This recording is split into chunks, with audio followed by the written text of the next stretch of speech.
Kokori ke hufanga mo henga hi talafata ko to be fa anga we do aki meyeni I he kamata anga ko ia ahoni ka ata mo e whainga maari e koini ke whahoko atua I e POLOKALAMA koini pia mo e whole party meets ai a ko he ni ai pia mo MANUKAFOA FAIVA ke ma whahoko atu e POLOKALAMA koini ai a ko e hoko atu pēni ai POLOKALAMA koia na ma whakahoko atu I he wike ko ia ko tau situ aki ai. Kore pe ke whakatapu atu ke tiki mo tolu ko tau pe mo mamata mai ke tau POLOKALAMA mo tai le rei ki mo tolu he whewhini. Whatawange pe o kuongo le rei ate POLOKALAMA ki apina ke tiki mo tolu. Pia mo kata ke o shea te POLOKALAMA koe ni mahu inga au pito. POLOKALAMA koe ni ka pau ku ke whakaukau ki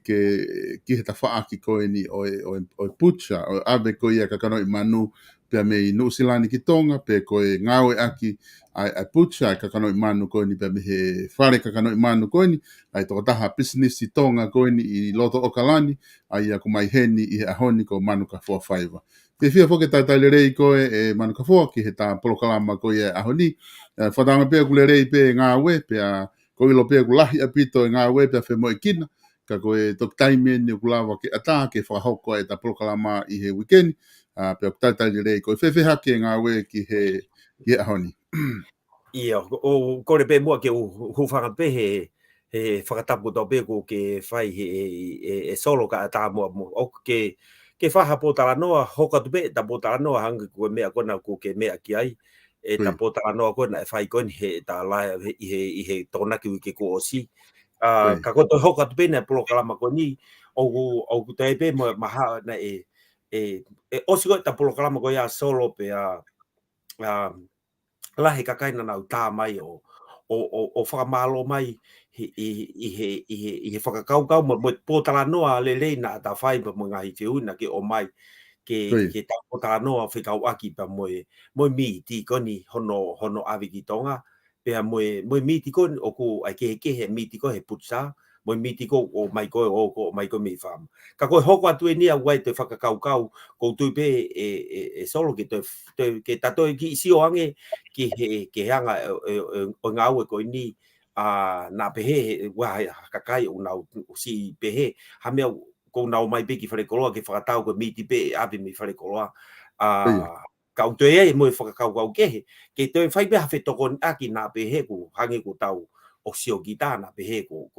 pehe pe ke o mai kakai ke whakatau pe miti ka o te e mo whakakaukau kehe ke ta hoka kia i he pō ko ni mo whakamatala ko mo pōtala noa na ta whai mi he toko na ki e solo malo abito. Ko ia, ko e mea mahu inga whokia i he polokalama kou whahoko, ko ngā o ku whia bito ho tau kai ngā ke mahino ai whakatala no ko ta whahoko, ko ngā o ku e peho mo oni ko mahino i atu pe me ta whaaki ko na ki mautolu, ki mautolu ko mo whalere e pisinisi ko ini, tata whitu ke te koe ko tonga koe ko ke tuhake o mo whamiri o whahoko ngā ue mahu inga ko ini ko no whakatau atu ngā kakano i manu, i he whetu u laiseni, pe lava ke mau he kakai pau o pito ka ngano i manu, pe ko ilo pe o ku ke te whakaukau pe ke ta whaake taha, hange ko ia ko e ngahi ta whaakona ko ke tala noa ki ai na pe he o ku tau whenga ke fusili rea ki i mai pe kotoa kakai ke nau aluatu ke pucha, ka ku mahino o pito ai whakaukau ko ke whahoko. Ka te ria whoki ai haka inga pe whakataha na o whanongo he polokalama ko ni kana ikai ke whanongo ia he ta polokalama e ko osi ko loto pe ke taki foki pe o ki hau mua mi he ta wha ko ia to ko la lahi me pe ta tala noa pe ta to ki hau rewa ki he konga ko ni ku ke uhinga ki ai ko ngā ke lava ke tau whanonga whakataha pe mo ki nau tolu ai ko loto pe ki o mai mua ha whamatala pe ko ngā ke ngā ue ko mo whahoko pe mo tu unga o ku ke loto, o ku ke lava whakatau atu aki ai miti ko ia ki ha taha pe New Zealand o ku ne whia mao. Koi, malo pito solo mao e whainga maari e koi ni pea ke ta whoki ange pe ke ta ki to mkongonga mea lalahi mai pe me he kamata hange ko mea kona ku ke lave ki ai tu unga o ku ai ki ai whole body meat ai koi whole body meat kono koi whakakaukau koi ngahi mea koe puaka kakato, koe pulu kakato, sipi kakato, hufanga e whakatapu.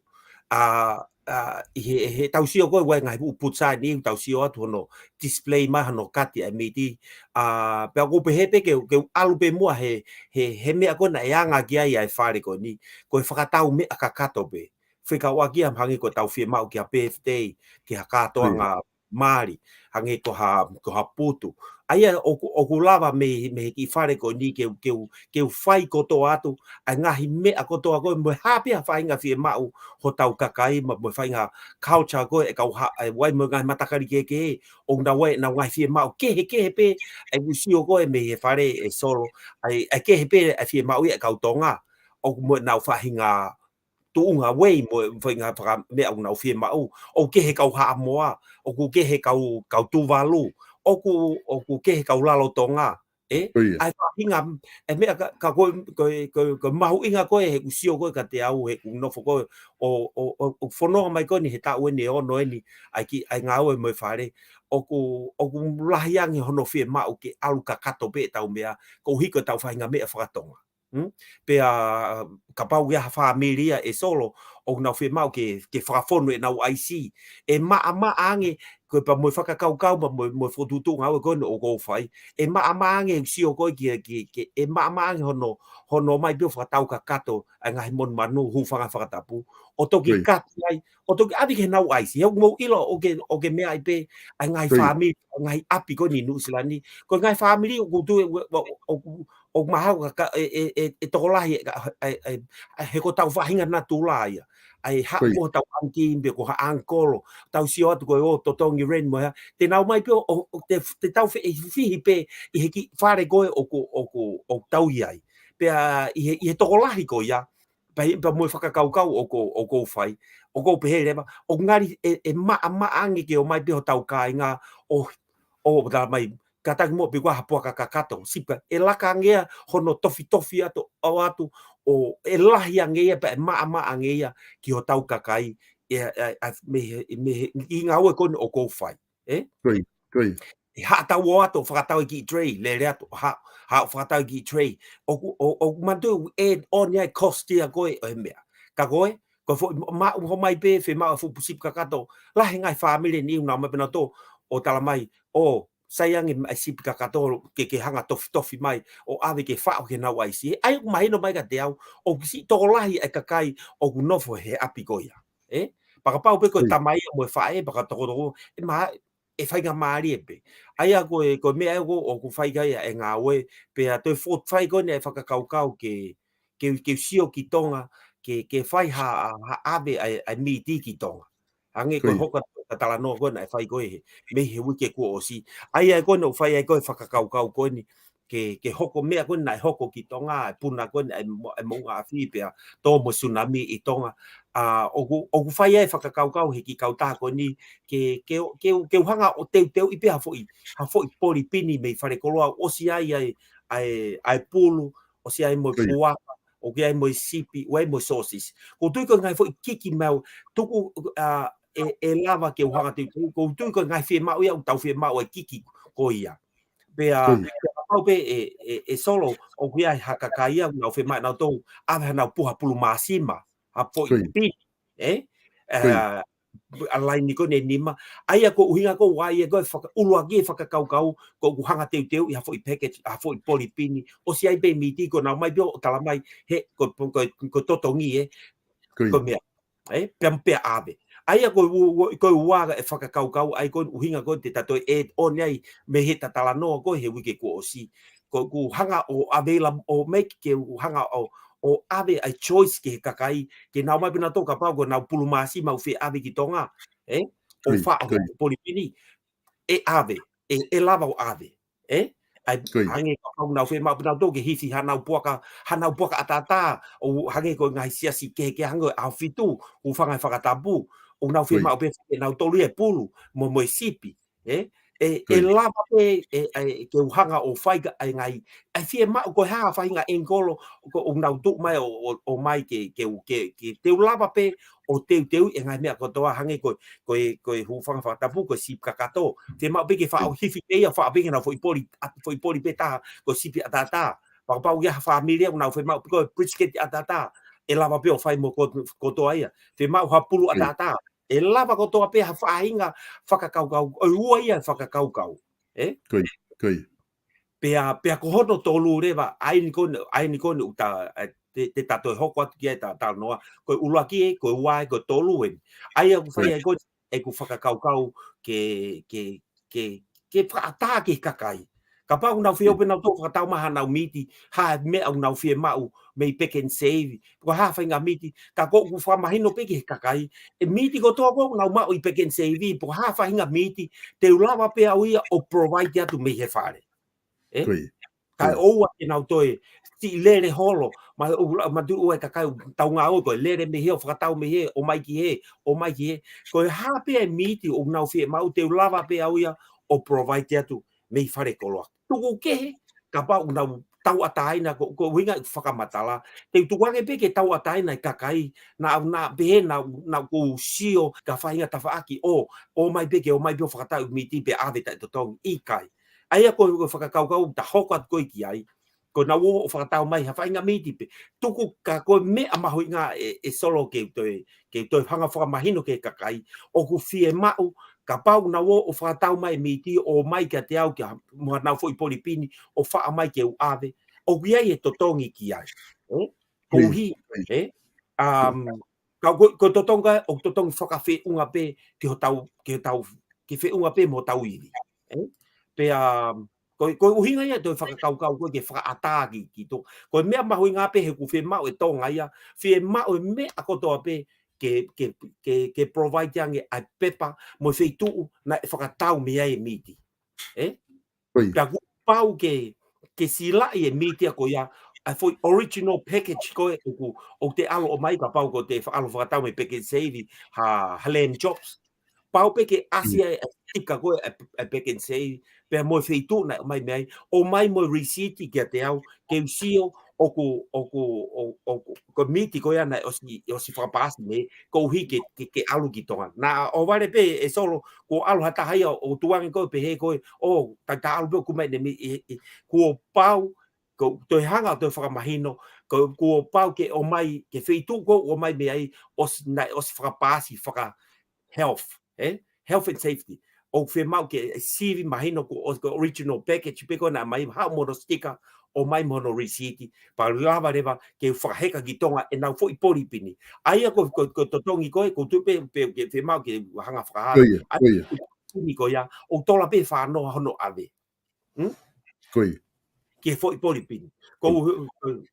mea ko nau toi nofo ko osi ko tala noa koe po ta polokalama koe tōna ki. Ko tupe ke tu moe mua ke tau ataina kakai. Nā pe he o ko sio kita ke hanga pea o mai nau tō. Ko mea pe me ave me whare koloa e ave. Pana o si whai e whitu taki holo ke ngahi. Kai kakai kone nau ave mea aisi ki tonga. Ke whai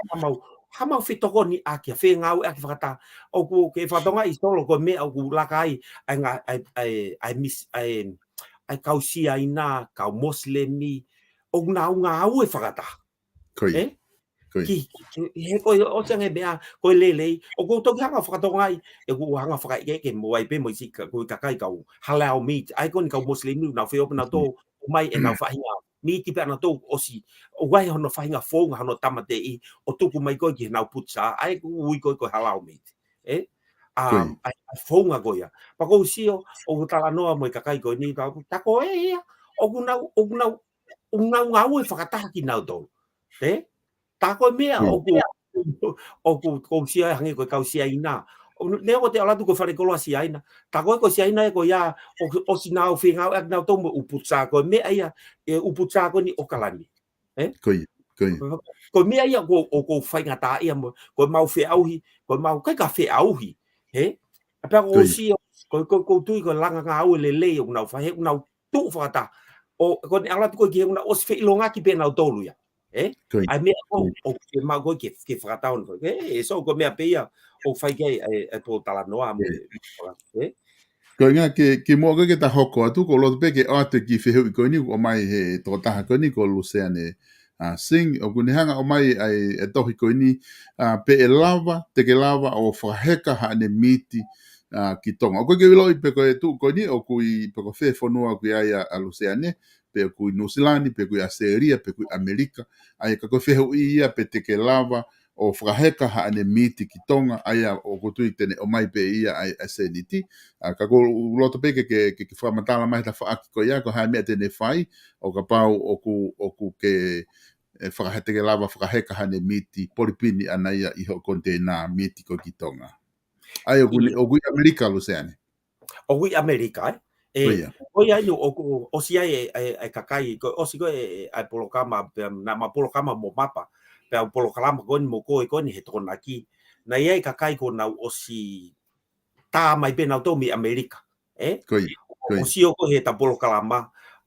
o mo polokama na ma live mo mapa pa mo ni ma to taha o si lava o vai e ma polokalama mo ai ko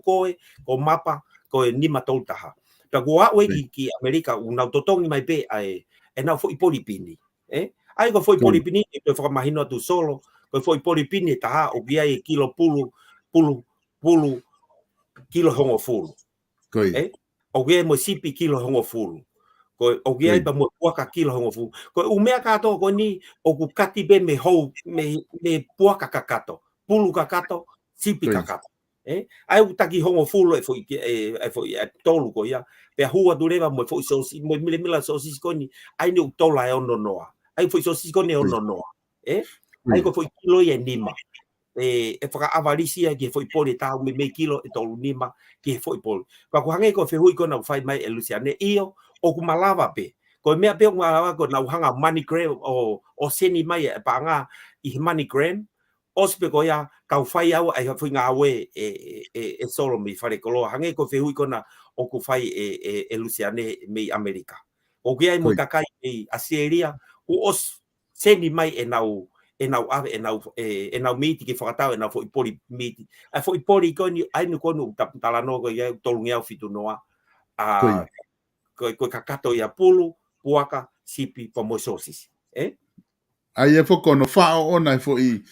i kilo ko e tolu nima ko ia. Ko o si fonu hake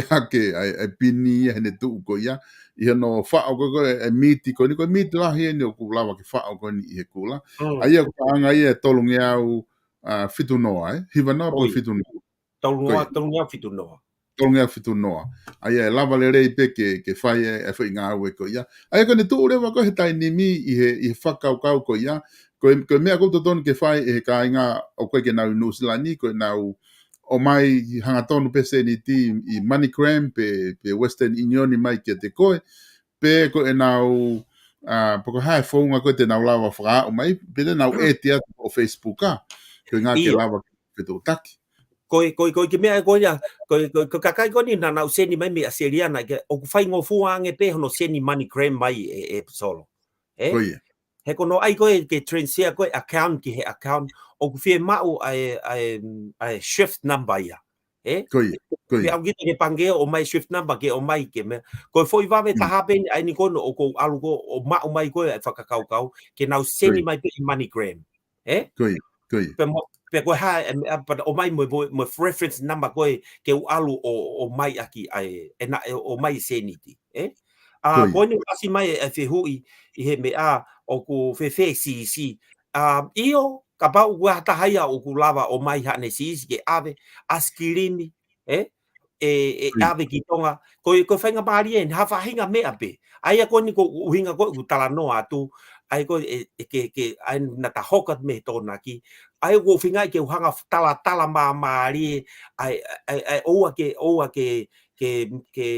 hako puku ai mea ko ke ui ke ave pe ku miti ka koe ni ko lava ko ni mo fa matala ko ke hoka ko ni tatala no e lava pe ave asisi ave askiri ave mohapata ko hape ho mea ko loa pe ke hanga o he kai te ke hanga e solo he kai te nau hanga o tapune bori ka oreva o mai ka te au ke hanga sio fa auliriki o sio ke me au loto na o vale pe e solo ku ata haia ku ne fa mai ha fa inga mea ke Pea o tui ki tonga si ke o mau ko ki foi tala noa ke heia aia ko whakaamu ko ni i he pōni mo ta tala noa he pōni ko o mai pe na foi polipini o te nau hanga o seloteipi pau ke nau o mai he te uhanga sivi whakaau fufuri ai miti ko ki loto ke whakatatau ki he kurisi ko o ku ave ko ki tonga ki he broker na nau hanga na to si lai mai o si lai mai e foi polipini ta ko ha mea ke heia na we haka va malo hia i loto po fa inga mea o kai ke ilo ki ai pe e kau ko via ke te au mo ki ngau e ko no fai o tu pe hino solo Ko toko taha ni o kune eke mai o kune fia mai o fika telefoni pa kona ko hanga pe tuku ate fika telefoni i he la ke lava ke nau wakai mai ki ai o ko fika telefoni ana i New Zealand ko noa hiva ua fitu nima taha ono noa ua pete ke taha tonu pe i he fika telefoni toto o fa au i ko i New Zealand ko fika telefoni ta ma moe ko noa ua taha ua noa ua nima hiva fa taha fitu tolu ko Facebook na ko hingoa na Facebook ku atpe moia i he screen ke lava ke mausio ki ai ko MANUKAFOA FAIVA ko hingoa ia te ke lava o ki ai he Facebook pe lava reva ke whaingofua homo fetu taki i he tawhaaki ko ai ko ne tu uia he dainimi ai whakaukau MANUKAFOA ko ne tu uia he dainimi ko lava o mai he kakai e nau seniti whakatau e nau pini kilo tolu nima ke foi polipini e taha ko konga fugene taha ke nau mana tu i ai fie mau ko atonga ko e taimi ko na mau ko te fie mau pe ke alo hakiki ko te taha tu pe o ko ha fe tu mau mai me ai mau atu me ha fe tu ko ha o me fare kolo pe te alo fa heka alo ko taimi fo ko ke te pehe ko inga o ku fie mau e tonga ia ke proof on ai kiki ko ia o ko kiki ko na ange me fare kolo pe ko fare putsa pe ko ngai me pehe fie mau na tele receipt porque stapa porque hafu ngai mea ko ia ko tu pe solo te ki la te mea ko hangi ko na approve ko na u mea ko ave he na ko na u ave ko foi container ko ni nove ma na ave ki tonga pe na ave ngai pua ka toho ka kato ki tonga. Koia. Ave mo whangi poka tunu. Pena ko mea na whehui ko me tonga,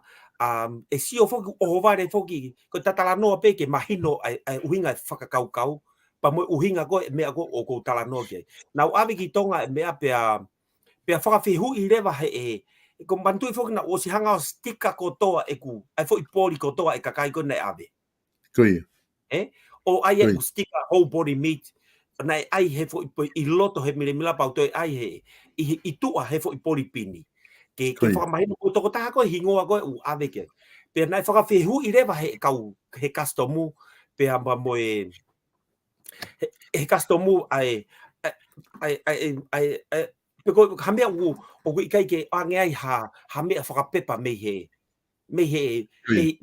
ke prove age o kumea. Pe ko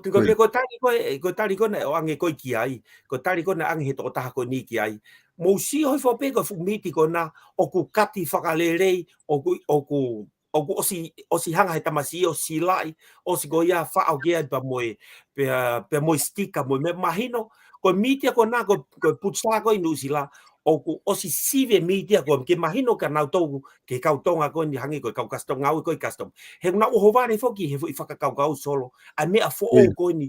o atu pe tawanga pe foki na wanga pe foki o atu frava ka fu container ko miti ko ni na ange ki na o pe kakai ko matu o pe kakai o mai na miti o fa ke na fo I pori pini o ave ki tonga ka o ware to he whakakau fo o ko ni o ku o atu o ku ko me ko ni o talange ko he pure ki kau ngā we mo si o whakalelei ko miti ko na si sivia inu sila I mean pe mahino ka na pe to fa mahino le vai o whakapasi ko o alu ko me ko e kakai ki to ko to hanga pe o to ke kakai o to whakamahino o ko tonga ka he kai ki nau toi tari nau tolu ha mea o atu ta iai o whakapepa mo a stika o ko kau mea koe hono whaka au haia solo pea ko hilo pe kai ke fitano ka ko hange ko tatalano ko na ta fai ko he wiki ko si o ko tau ataina ko toi hanga o toi ki fao iange fo I se kologo na wiai me he ki me miti pe ko fatau I fare koloa ke ave ki tonga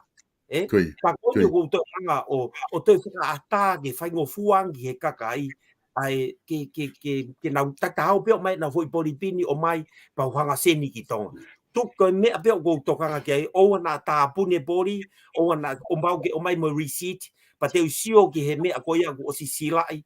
o ke mo stika a ke tu ko na mai me he solo o go si he fo ke me a o ke ia e to ta fe hu mai pe ma ko Luciane pe o ne to ai mai e fe hu I o ne ai mai o ku faka hela ho no transfer mani pange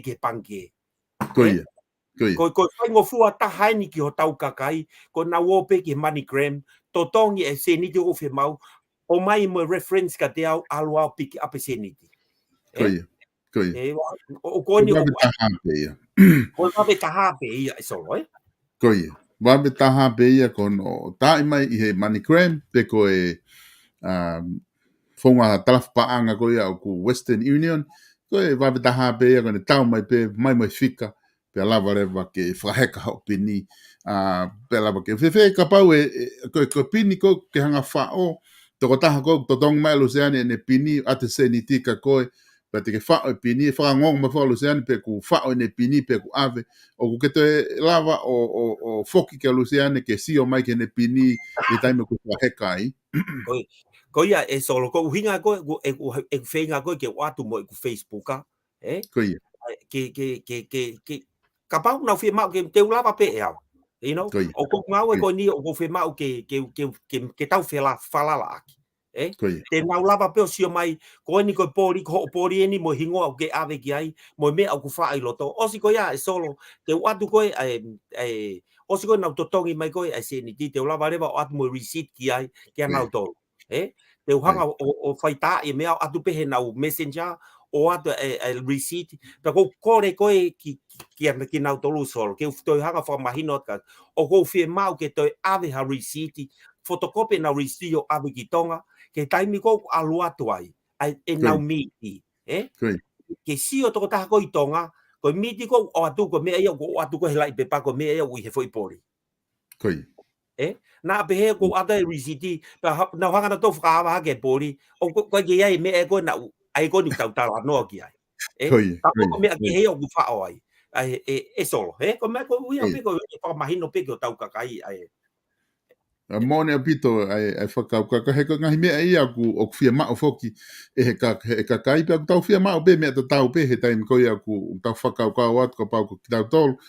i muri o ku tau fia mao ke ave ha se niti ke whai aka fo ngā aue ave aki hakiki pe wa shopping ki tonga ku nau fia mao ke nau whalala mai ke toko taha ko ia ka ko mea mao i ngā foki ka pau na ke tō mui mai ke POLOKALAMA ko heni pe mo e toko taha ko ia ko o nai ka taha miti ko ia pucha i mangele ko whole body meats ai ko MANUKAFOA FAIVA pe ko mea fo ke taha ke manatu i ho tau ka inga tonga ko business eni ko fare business eni pucha o whalere i mangele i Menkri i Auckland New Zealand pe he kai ke ha tai me de ke ta ma ko hange ko ngai fitu ta ke fai o me a pe to ke kumi holo he Facebook ape ko fe ko to taha ko ia nga na e whakatau pe ia ve hala pe ko fe ha fetu na e whakahau ko e whakatau ko ka ko e business eni o ku tu i loto Auckland New Zealand ai o ku whakahau ko me whai whatongia ko ni pe ku fia mau hange ko ia ku atu ko ia e MANUKAFOA fia mau e whai ai whewhalala aki i he tawha aki ko ni ko ne tu ko ia ai ave ko ai ki tonga ko o ku te aha me ku ke fia mau ke tāna ki mai ai tu ke heangi ho dala mai ko kilo tolu nima mahina pe ke kainga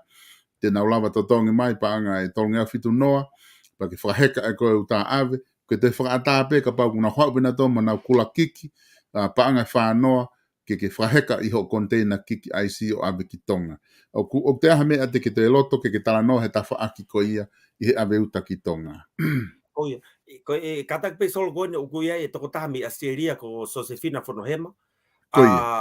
O kone u ne te hui mai o wanga fe ka pau te ai ha aku kiki o ko nofo Australia. Ai na pe ko tu pe putari atu e Josefina ka ataki. Te la pe ko o seni mai seni ti e MoneyGram pe a pa te alo fa be pa te ka pau ku ke fe mau ke sio hangi ko ai ni ko na to talanoa ki ai ka pau ke sio mai ki hot miti te lava reva o eti mai ko e Facebook a ke sio mai ki miti ko o ku ave ko ki tonga ki o family. Ko to gi me ta ko to e ta pe ki e solo ka ta fo bole ke fra hokot go tau kainga o ko lava pe ave kakato ai puaka pe mo fainga be kakato pe ki tonga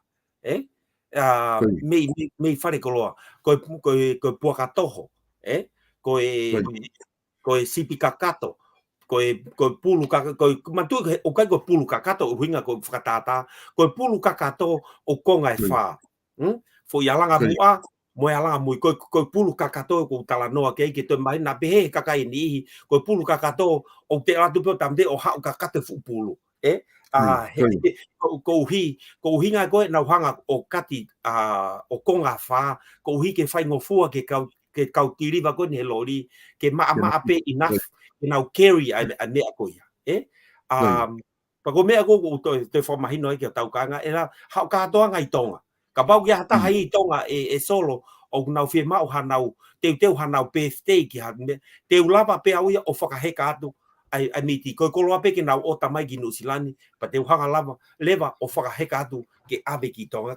ki tonga ko me e taha ko hange ko tau ki ko tau me whaka eiki ko mari ko me o ko lava ko toa pe ko service ko o ko fai ko hange ko me ko tau me whaka eiki na ke me ai pe me ko nei he wiki ua ko wiki si e tau foi puto ua ko na e fai pe ai ko mai ai ko toko ni ko ki tau me foka e solo ko ku hanga pe o tala mai he kakai ko hana o me au fie mau pa te lava pe to fare i na to ke toko ni faka poto pe ko uhi ke faka fe unga pe me sin he gwe foke e solo ko tala no ko ke me ko ni o gwe foke kakai ni na to o tala mai ana mila fitu ngeau wai mila mangeau pa te ko me ia aku ke hanga whakai ke eke ko he ku ke e solo ai mea ko miti ko o ku tufa ko I whare mate I whare lotu o ku ke he mire mila ko o ku tufa ko I whare mate pe au toi ke he pe lahi e mire mila o ku tufa ko ho nau api o ku ke he pe ai lahi e whenua ka mea kato ko ia te lava whare I ho tau kakai ko mea te toko nia ka nau tolu ko hi he wai whoke tai mi ko atu ki sia ina o atu ke matakari koe o beatu peko ni mangiau mana tu fe ma sia ina ia ni mangiau ko paangai lahi o fe tene ma ui eia kako hinga ko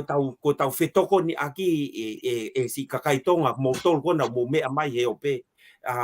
e lava pe e solo hata ia me aseria ka pau ko fainga ta ke na o mai te lava pe o fai ko toa e me amihin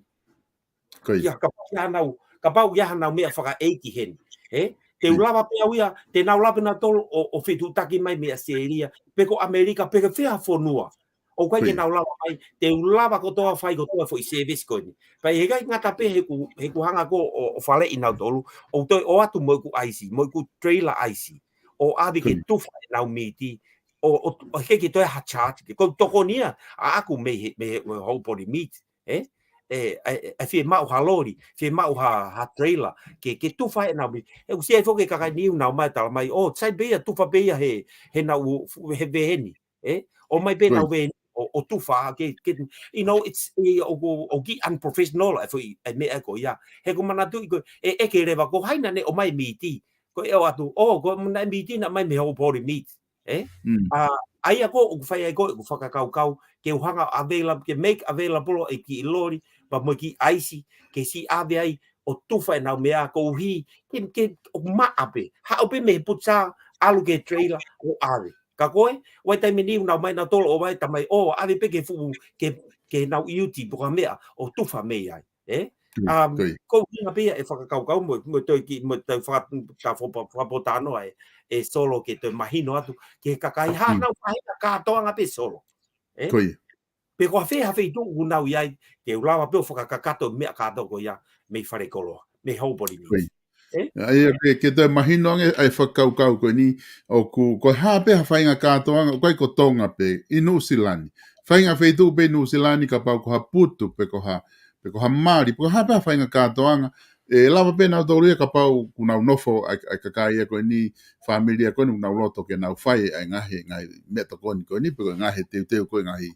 a mire mila ko ni ke tufa ke putu lava le pe nau tolo fetu take atu ka koe ai ke hanga pe ko whakahoko kotoa hono o mai e meat, hifi e meat, whao he mire mila, whao ke aisi, pia toho e turewa ave ke putu, ka ke te hela ia ka kai ia he te, nau hanga taha pe, ai ko hanga ia koe mea koe ai, putu koe, koia, hanga taha pe whamiri ia, ki he whamawai pia mo toko taha koe ia ko pe kia, ka ke nau te whutahanga nau tōria ki he no whao koe ia meat mo ngai mea koe ia, lava le rei pe, he solo, ko foi ngau ko to ko e fai be to ta Pai be tota. Foi ngau e toko ko fulu. Mo pa ka ki ngata fo ki time ko u fai ko putu. Pe hanga noa fo ki na tolu ia. Ka hifi pa ka pa te me e ulaku ke me alere. O alu na tolu me konga u kiki ko ia. Ta mai ko hui me ha fu. Ka ko ni ku hifi atu pe ko alatu mile mila fia at mono totongi ku. Mile mila ni mangiau, mile mila fitungi au ta hafe. Lava katoa pe ia e he whole body meat so whainga au e ko ia makina tolu. Ko te koe ongo whawhiawhia ia manukafua ko ngā ku ke tuu mai ho businessi pia mo kau taha o whainga au e koe niu e aunga lahi au pito. Aunga lahi, pakuta os wakai pe ki ai he me whaka eki koe ni na ku lava atu ki ai ku whaifatongi ai miti koe ni me ho kau taha pia mo aisi hono kai ke lelei hono whakawa hake pe aisi to o mai te mile mila pa te alu ko ngai ko ya ko ha te ko ngata ha ku ke loto ke te whamanatu koe ke tau mia ia te au ke o atu ke whai ke iha dala noa. Kataki e solo nai ke kau e mea ko ni he ta potala noa he mea whamui ka koe ki I ko hange ko lau koe kau pālangi one stop shop o to e mo ki wa e taha o ki ai e hangai decoration kon ki birthday teu seat cover ko tablecloth ko backdrops ko ungai mea o ko ko to ki me ia ta ko fai hoko at ke ai nga we Koe, o available me ko ya ka ya ta na fe mau ke hai ha na backdrop ko ha nga me ke teu aki ai na birthday po ha fai nga ka to nga pe kon o to lava pe o ngai mo ki ta fa ke ta e ki nga we ko nyu ko fai ke mau fa ka to atu ai me is all like I said one stop shop when it's all right. koe. Mo lai a pito. Koe whehu ia na ku o mai kona. Na uloto pe ka inga ke ai ke mahina o pito ai uta ko ki tonga he ko tu ko mea ia. O na utokanga lahi ki ai ke na ulama pe mi Amerika, Australia. O ave miti me New Zealand si ma me tokoni mea na uka inga i tonga. Ko fe o gai ha warehouse i tonga tapu pe o ma me fe e mau pini kiki ko ia taimi te ke ave ai. Io, ko container fra muy ko na ave e solo na Koe, o ko na area ke mafinga au aki pa mo leimoni fifita ai ni koe, ko ni hona fare ko ni tu ko ni i hala tau fa hau pe koe, hoko e palo parema wike pe ta pe ko ta ko na e puka ai fi area ko na mandu usia i foke me ngawe a Raymond sai mo na koe, security pa sai pa mo buai palaki ke ai e na miti ka i hoko ko fi palo palo ko pa na e malava pe he tama broka ki ne hanga o release e me kakai me wafu pe koe, ai ko fonga ai ni ko ni te hanga to fa mahino atu ai ko ave pe ko he IC ko ni ave ko he koe, IC o si senia ai ku manifest ki he broker alu leva e koe, ta leva ka ki to ta ko hangi ko sione ka pa ko sione o no fo i hataf e sione e ta leva ka sione ke ha o sign he ume a fa pepa koe, koe, osi ko ya ko ne osi pe ko ne sign pe ko ya malava leva ke release leva ha leva ka customer o CV ai polipini ko ya mo me ko ya koe, ko i he tu he tai nimi hange ko to kamata peni e solo tau ki i tata ma rea tu pe mata uta he kai ki tau puna pe ki he loloto o fetakai finga ke tau hanga o ai ngai u me ko ya ke available ke kakai o koe, si fai kau hange ko tatala no ko na o ku ya mau o tu ho mau api i halafata fehi pi kula i kolofo o koe, ku fai e kau ko ne ava pe ko ai poda ko ku aluia o fai me kona fihu mai kona he to ta kona a koe, ka wo hange ko lau fi mau pe ke tau so o de tau puna mo me o fai fu fa more o sangi ko income yo ko ke lava ke ne hanga o fa lute ai expense ko o ku koe, e koe. Go te mahalo ko mea maho i ngā pe ia ku o ku whi ilo ke ka inga ko i ngā ko taimga aloa tua e uta te ke lava pe e he proka ko i tō ngā ke whetu uta ki holo ke ngai whamiri ke nau ilo i ko whi mea e pick up mea nau uta whetu ko ia pe ko ngā ke nau ilo i pe ko i taimi e ni o ku whaata e pe ku ko i taimi fukeni ko nala tua ki whanongonongo ki he letio mo e hau he Facebook mo mea ko ilo katoa pe he taha ko toa ia papa ko ke whatonga e api ko ia tā te whamiri o tā ke na mau Stio hifo he ho hingo au kau he nisi koine uta kiki koine o mai he whole party meets pe minu sila. Ka kau mea mahu inga apito ai ngai se vesi koe ke whahoko ai na ke whaha mai foki i he polokalama ko osi kui ai putsa o kui mo ki whare kai he ta whaaki koine ku mo te ala tuen ki he teu i koi a ngahi kātoa ngā mai mea koina ku lawa ki whakalahi ki ai. Pe ko tui o ku whaitape ki na apito he o tuai ai business ku whahoko ho family pe me toko ni ko mo fai ki he tau community. Pa ka ki ngā tai he ko tau mu a fokia ta hai tau mu e pure angai tonga MANUKAFOA hono ai ko ke receipt mo tau maha mo miti mo putsa mo fare koloa ko ngā ke ange ke whapapau ko miti ko ave whawhanga ko to family tonga o ku mo uilelei. He guai pe foku, me foku, uilo pe pure anga ia i tonga, o guai ngahi whaama heni, o guai miti, o nau tāmatei, ke whawhanga a, ke whangamonu manu, ko hufanga whakatapu, kada koe ke whakatau mua ia ke whawhanga a ki kakai. Pako ngā ke whakapapau i pe, o kai ke tauhanga o ngā ue a ke umiti ko ia si whafolau ki tonga, ke si whawhanga a ke kakai, pako uhinga kuhanga pure anga o ai whainga polisi, koe ni ke whakapapau angi ho o receipt, angi ho o hake, ke mahina ko miti ko ia ko miti ko mo ile o kai ke suka mo tota maalunga e miti e miti ko to be ko winga ko whakakau solo ke si alu ke a o miti ko ni tau kai ko ni o mai me putsa ke a o ki tonga ke si kakai ko no tau fonua pe ko me o move ki ai a tonga tai ni ke tau alu pe mo taimi he ko na ko me o tau ku whanga whakatapu na o tau lahi e tau mama ki ko ngai mea ko ka hange ko tatalano ko hui ko o se he tona ki he kai ke uno fau ke whanga o tapa si kakai una wo hange ko na tatalano ke ai ke o mai na miti me whama o whakatau he ko me atau ataina be to ta ko toa ka ko o atu pe whakakau mo me au ko ilo he ki ngau e ko no ko whai ai me ako o ton ko ke tau whenga ke tau au na tau o si ope solo na tau si a ope ke whama ilo ko ma mi ai whama ka ko tai ni ko wa ve nge tupu ai pua kaya ko hinga ko ha he ko o tau tano ko ki americana ta mai minister e ke mai kau o fulai e nau fulai e mo la me la lai pe e mo a ko i ono mai me america ko ki tonga ka ko tanga na o i he ku i o mo me ko tala mai ko ni he kau sivi ko ni he ni o fulai hormones o ku ho ke mo ko me ku la lai pe e mo a ka wange ko ta no me e kai ki to ha miti e la kangi i he miti ko na New Zealand ka wange e solo o ko me be ko ke kakai ki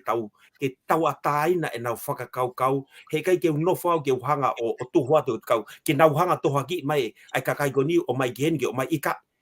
ko hanga pe o atu o fola hi atu hangi ko lau fola e fala ka fa hapotala no ko fola hi atu pe ko ilo he putsa ai lele pe moi ko ko to pe o ki ai te hanga tu kwat pe me atau ataina pe e fili e kakai solo o kai tala noa ke o hinga ki ta hanga o a fe i mai kakai ke o mai o ta wo ki fare ko me ika o ko a fio mai e ke fa matala ko fai o ko fe mau pe ke tau atai na fili ai ka pau na fio na to ki fa mai me tau tai na be na to pa ko tu pe mo me ko o ko ilo ke le ko tau kakai ke ka hau ko me pe o ko no fai eso roi ko ia mo lahi a pito pe ku ngai fo ko fa la ko ngai fu mo la lahi ko Amerika pe fo kia e manika fo ma wa ngai fu kala mo ko ia ngai fu wa langa ko ia la lahi atu he puha mo no ave ko ki tonga ka ke ko tu ko he puha kana ki tala no ki ai ko oku mau pe mo poka tunu he ko me ai aku lahi taha no ngau ya ki New Zealand ko a holiday ko ha fangi me alo u api ko tunu poka ipe oku ke mau mo poka tunu lava o tunu ko fangi poka tunu I ho opucha pe gai iyo o hake ko na tata e ku talave at ko din nai is a one stop shop ni solo o lava pe ke uhanga o ta o atu e poka tunua ke ka poka to he ko tu iguai ka kai ni tau pe he o gui foange ai poka tunu he poka lalahi solo ka ko I he ku sio faka ekonomika solo mo tatala no ko ni o ko tatala no ke he poni he fia fini ai mahu inga ke tau ki sio faka ekonomika tau sio ki panga ko ta ko panga ko te alo fa e nei e ta mai ka te au e to ta wi ki ko si ko ta mai fi mau ki poka he hongo fulu poka tunu pau hanga fa ke to ta ko ni pau talang ki ko ai ni ki ha ko poka hongo fulu ko ni ki ko ai ki ha ta mai he ba ko ai pe ke ave po tu te pile ko pe stay o fai pau hanga o tu te whakakau ko ni sai o wake out e puaka ko ia e poka tunu o mafa o mo ilo pe to unha ko ia e poka tunu ko o ko whakatau I whare koloa o me he tol me paanga e wangeau ke tolu ngeau pau talange rewa ke to ko ni sai te wate whakakau ko ni ke te koe ke ko ha ho sio ki ai ko hinga ko e ta whapotala no he ani o ki he whiawhini o ha ue kakai o li mai na mea pa ko sio whakat o mana tui o koe ki tau man ke upehe ko toko tako ni ma o fupanga panga la ikai more ke mama o ko whakakau o mea ko tau e hongo fulu na ta lawe ke ko si tau e hongo fulu e mau customer e no ko iau he hae pulu ai customer service Koia. pa o mai e foi system ko o mau go o ko pau ke te hanga whakamatala whakaauriki ki he customer ta ko mea ia o sai ka te ala kita mo misini ko te pehe ko te mea i ka ko misini pe ni o haya o ko fe mau ke o haya ta go o to ki ma ange o lava pe he misine ta o to fai me pa o to ki ma ko me ata tau pe no go tala no ko ki tau ke ko tau kakai he ko ne o mai ko kakai he be o ai ke si o tau pe he ko o ko ka tonga la hi po ka tunu me o ko talange ki to ta ko solo ko talange sai ko whakakau kau pe ni ka te o atu pe ka te ko fe ke hanga li liu e fu ai pe ki bo ka ua o ava tuku he te pire mua ki te pire tau mua fe ke hanga pufuri he fu po ka valu ko ni te ke fe ke hanga pufuri he fu po ka valu ko ni ai fu po ka pe ta pa fe o kati o whakapere o tufa ki ngai pe ke mea ko e solo ma furi e sike ku tala noa o ku ma furi me poka ho fulu ke ki poka pe ua mo fu poka ta me vai ua ai pa anga me hanga save ki ne katonga mai no eso e ka pa na ko ka pa na ko to taha au o ko pehe ko manu o ko greedy ha e afio e ki ka te au ko ha me ko ave o ave o fatao me o ko ilo to e o ku e option ni ta option B ke hanga ave ki to ta ko e customer go ni ka fe inga mai fo ki ta mai o ai po ka ngoful o ko ilo ma no ka te o ko ilo e ma o sirine aqua i ai ka ko o ki kai ko tala noa solo ko fie mau solo ke algo e customer fie mari pe to ha to ka o ana hu mai pe ko fare o tamate i pe fo lagi ne fie mau po ka o fu o yawe e pa anga le rene ko mau i kai more ke mama solo o ko tu be na hanga e ki o mai au ke ave ki menguri ke to koni ho tau kakai mo fa hinga lau mari o ku ia te au ko fie to koni ki pe te hanga fare e kakai tuku ke solo ka to be mai ya o ka ai be mo ai poka ho fulu e fie mau okay hange ko lau ga me tatano bring it on ko me ai ko ka ko mahino ko kakai so mon la he pit se ke ngata I he mahino ke kakai o si sivi ai ko habe fa nga mit ke fe ma I he pucha ko ni o si sivi ia pe mahino o mo ilele ai monuman ko ia ke ma me to ko ni ke ngata I te ma mo fare I ta to tong o atu ke te ko ma mo fare I ta to tong ke te ko sai ke te ko I ho ngawe fai sai fa economica pe te lele I fo ku lava ke save pa nga Kaya foki ko nga ko whakasinga ne da POLOKALAMA ko tu pe mahino o pito e ngai ka venga ko ni ku tatala no ki ai MANUKAFOA pea moe mo whamalo ate ngai ngawe lahi ko ia whakahoko me he pucha ko tu yo ku aunga o pito ko tau tolo pe kai nga tonga pe ku aunga ke ngai matakari ke pe o ke kau palangi kuna New Zealand pe ko te a o tene service ki alu ki tonga to aunga lahi pe ke te tau tolo o ku tau fia ko to pe ngai ngawe ko ia O te whanga mare ko ni ke whakaos mai rewa ta POLOKALAMA ki mo ke ta mawa he poni ka pau kua hamea ku ke ta mia ku ke loto ke whakakato ke ta POLOKALAMA. Solo ko kore pe ke malo apito ma whainga mare le lei ko ni ta pota no ai. Pe wei ko tu pe na si kakai na nau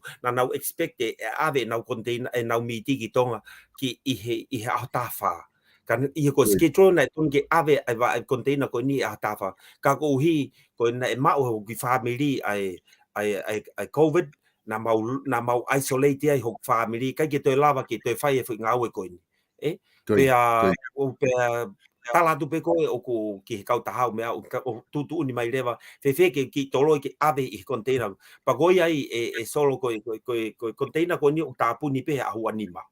ai ko no pick up ko o mai ko ha o lo rio pick up container ave ma vahe ai vaka ko pau ke ave container ko ni ha ko ni ai ko ha to noa o mai nani o tu fola wai vaka ki tonga ma o na ave ko container fo mui o vari awia a pe fa ni alu ai ko foi talo ha ton wiki tonga o ka ke pe ke to alu I ha mo o alu ha fo noa ko foi vaka ko ni ko talo ha ton pe ki tonga ka ko foka ka toa solo o ko whakamalo atu he ma o whainga mare ko ni ke te koe pea ka pau ko kore whamore atu ki heo pe na ku iaha hala loto api atu ki he whitu o kai ke tonu ke o alu atu ai o ko kore whamore atu ki a te ki motolu katoa. Ka pea ku iahi harea o ko whamata tua ki ho mo whanongo o ko kore whamore atu ki motolu ko tui pe ko whinga pe hok le taha pa mo ngahi rea o ko whima u ke whamahino atu ki o tau kakai ai tū kunga koe o ko ai mo whakamatala o ko whai o ko kore whamore atu ka pau ki ai hataha o ko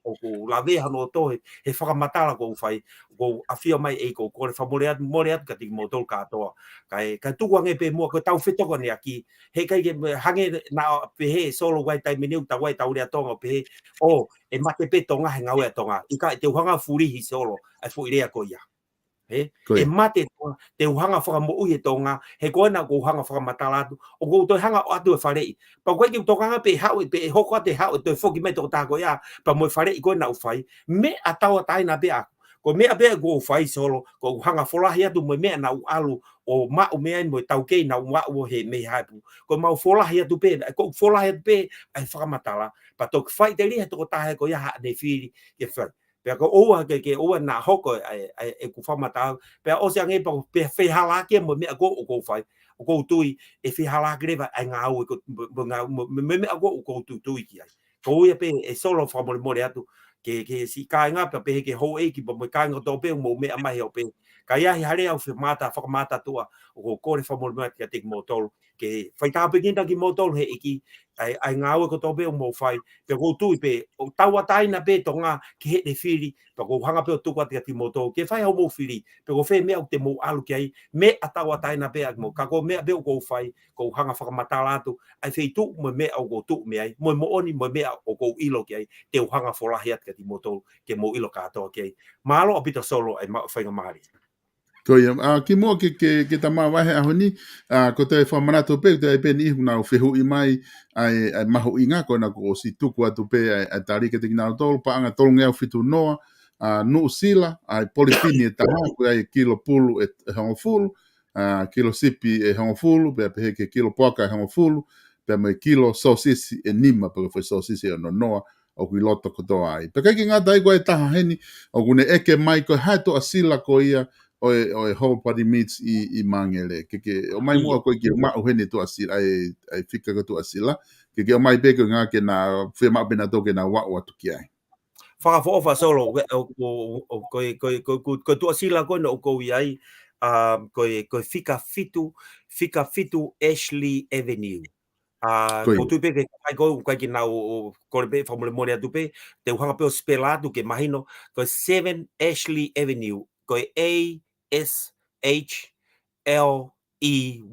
Avenue i Mangere. I he turi ki koni o Ashley Avenue pa mo hala lahi koni i Mangere ko Robertson Road o ku tu ai ai ki mo tu fai fatongia ko ni ki o tau kai ngā ko hoko ko sevaniti ke fai fatongia ki hou eki mo ha mata pule mo tau kai ngā ko toa e sol Koia, koe whika, koe kakato e nā ngahi whamatala ko ia ke whetu ko ia manukafoa, pe koe whole body meats i Mangere, koe whika telefoni i pēna, ua whitu nima, tahano no aua, pe koe ne whika telefoni tōto o, no aua taha, no aua nima, hiwa wha taha whitu tolu, pe te ke au tonu pe koe ki ai ka pau ke ofi atu ai, whia mau ke tanoa ki ai, e whika whitu, i he Ashley Avenue i Mangere, koe Facebook a pēna, ke add friend mai ki ai, ke mo toki talano ai ke MANUKAFOA FAIVA. Malo apito mau e whainga maari e whiawhin, pe ku malo atu i he POLOKALAMA lere i koni ko ta whahoko, ka ta toki whelonga ki ha whainga maari e hoko mai, ka ke pouria MANUKAFOA. Malo apito solo, pe nofo. Ia, malo. Ka inga koe ngata ia tau POLOKALAMA ko ia i he poni, pe mo e toko taha ko ia kune business tonga i loto Auckland i Nusila ko MANUKAFOA FAIVA, ko lawa whai whatalanoa ke teia, whika o aki pia mo ne business i koe ni koe pucha, kune lawa o whahoko atu ai ngahi tokoni ko toa pē ke tengi motolu hange ko ia ko maosi talanoa. Ke ai whatanga pēna e ongole lei atu ke tengi motolu ki apina, po whepeha wheitu i mamani o kuke iai ai POLOKALAMA mahu inga koe ni, ko lawa whai e whatalanoa ki a MANUKAFOA FAIVA, ka mo po uria, tau toki whelongo aki i he wiki kaha o malo apito. Malo apito solo.